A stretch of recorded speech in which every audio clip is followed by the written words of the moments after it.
Në Galerinë e Arteve Shkodër u çel ekspozita e terë mes dukjes dhe thelbit që sjell një ndërthurje interesante mes grafikës dhe skulpturës përmes krijimtarisë së dy artistëve fjerak, Arben Koliçi dhe Eduard Meço. Ekspozita paraqit një dialog artistik mes dy disiplinave ku grafika dhe skulptura ndërthuren për të krijuar një gjuhë të përbashkët shprehjeje. Sipas artistëve, veprat e ekspozuara synojnë të nxisin lirinë e interpretimit, duke mos e kufizuar publikun në një këndvështrim të vetëm.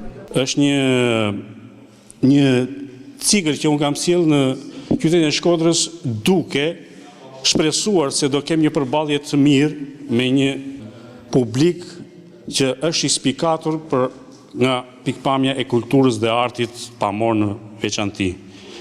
Përballja tjetër është, siç e kemi quajtur dhe versus grafika ime me skulpturën e Eduard Meços. Një përballje që menduam se më mirë se në Shkodër nuk mund bëj.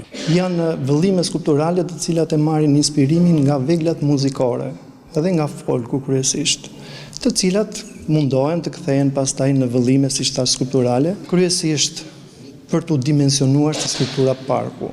Drejtori i galerisë Fatmir Juka u ndal tek dinamika që sjell kjo ndërthurje artesh.